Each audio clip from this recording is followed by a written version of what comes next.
Bonjour et bienvenue sur Feel It, Brand It, le podcast qui te guide pour gérer au mieux ton image de marque afin que celle-ci devienne la meilleure alliée de ton business. Je m'appelle Delphine et je suis designer de marque. Avec mes 15 années d'expérience, je me suis construite au fil des années pour enfin me lancer à 100% dans l'entrepreneuriat en 2019. Depuis, je m'épanouis à accompagner les entrepreneurs qui utilisent le web pour se démarquer et se faire connaître, à imaginer et créer une image forte et 100% alignée à leurs valeurs, leur histoire et leur ambition. Chaque semaine, tu découvriras un nouvel épisode qui te guidera dans la gestion de ton branding, un condensé d'astuces et de conseils mêlant design, stratégie et émotion pour que tu puisses les mettre en application et ainsi déployer ton identité à 360. Si tu souhaites t'épanouir dans ton activité en diffusant une image de marque juste qui va travailler pour toi et attirer les bonnes personnes, alors abonne-toi pour ne louper aucun épisode. Et si ce podcast te plaît, je t'invite à en parler autour de toi et à laisser 5 étoiles sur ta plateforme d'écoute préférée. Bonne écoute! Hello et bienvenue dans ce 18e épisode de Feel It, Brand It. Aujourd'hui, je voulais te parler d'un sentiment que nous recherchons plus ou moins tous en tant qu'entrepreneurs et qu'il est parfois dur à trouver. C'est cette sensation d'alignement, se sentir à sa place dans son business, d'être dans sa zone de génie. À nos débuts, on est tout feu tout flamme, on est transporté par une énergie de fou pour s'imposer sur notre marché et faire nos preuves. Mais force est de constater que la réalité des choses nous rattrape bien vite et nous entraîne parfois dans un cercle pas super positif dont on a du mal à s'extirper. Pourquoi je t'en parle dans ce podcast ? Eh bien, il est selon moi bien difficile de communiquer avec les bonnes énergies et les bonnes intentions si tu ne sais pas exactement où tu souhaites mener ton business.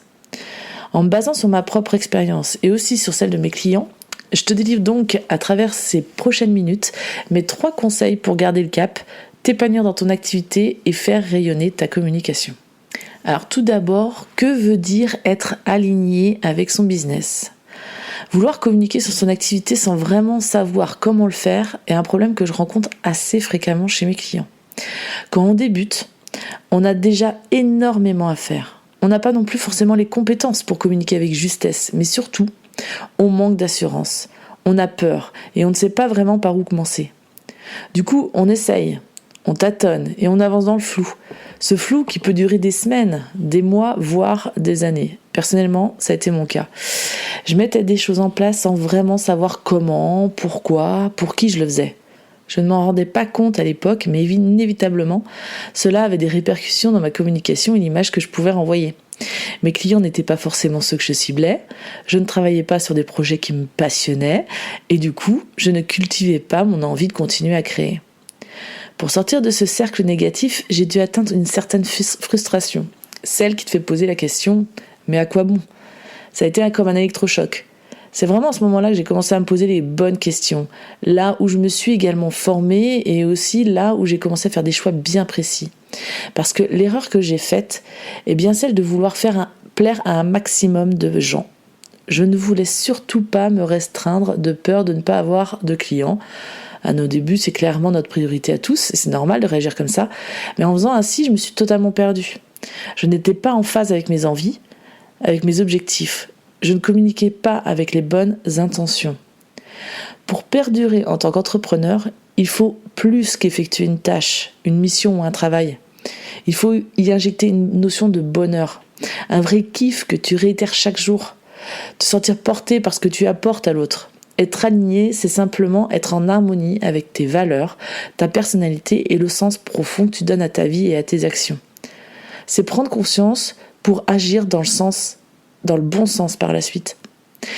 Les gens qui vont vouloir acheter chez toi, ce n'est pas seulement pour le travail que tu fournis ou pour les prix que tu pratiques, mais bien pour tout ce que tu dégages à travers ton business. Tes valeurs, ta mission, ton pourquoi.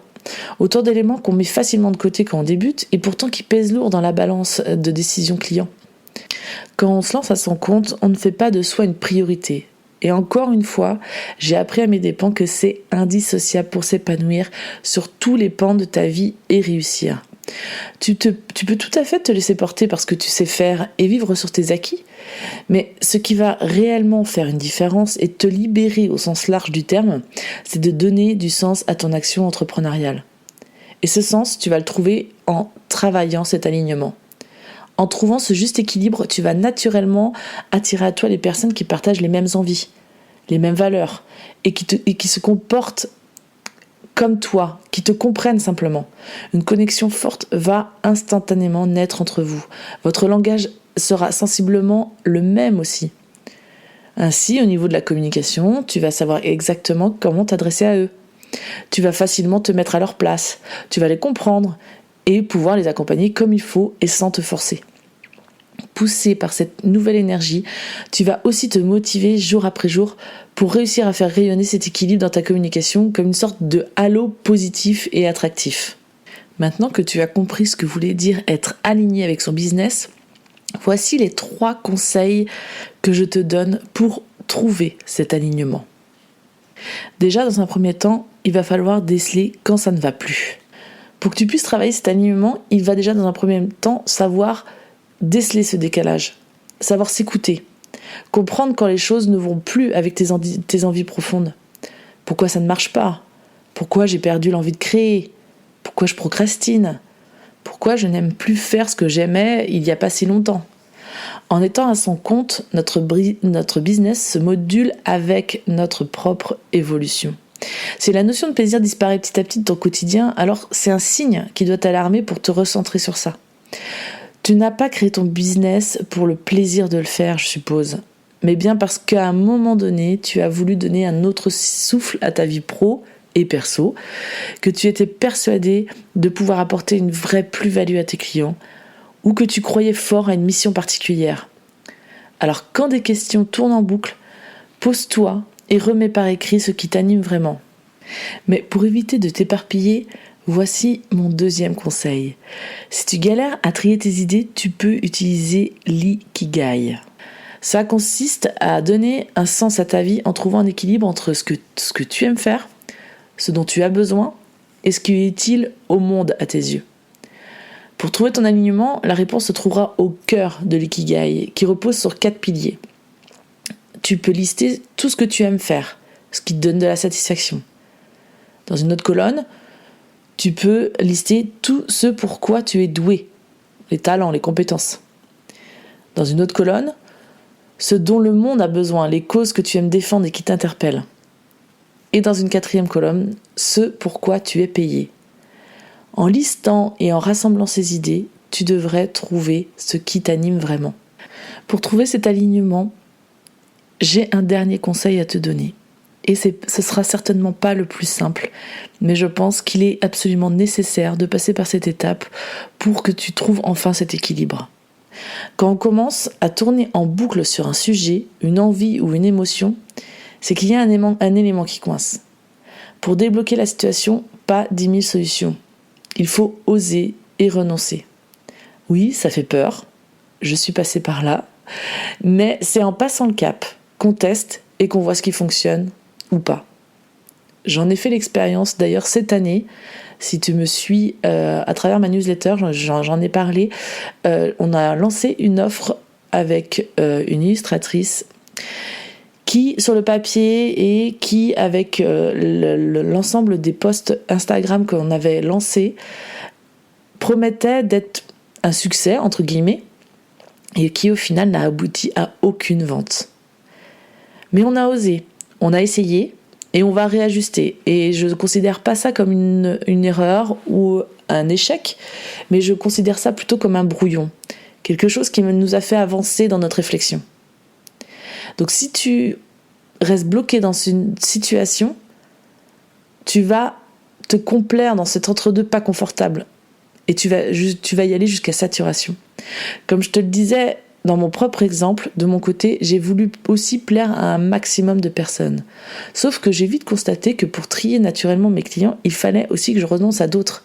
Ça a été un gros travail à faire sans moi et pour cela, je me suis fait aider et accompagner. Parce que nos peurs sont parfois bien ancrées. Mais c'est tellement libérateur par la suite. Tu trouves des réponses, tu avances, et ton énergie est totalement chamboulée. Alors comment utiliser cet alignement dans ta communication ?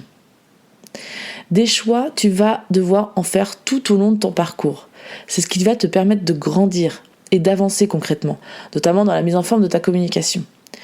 Tu peux sembler désemparé face à ce que tu aimerais appliquer à ton business pour le faire connaître, mais encore une fois, pas obligé de suivre les tendances marketing ou les astuces de tous les entrepreneurs du web.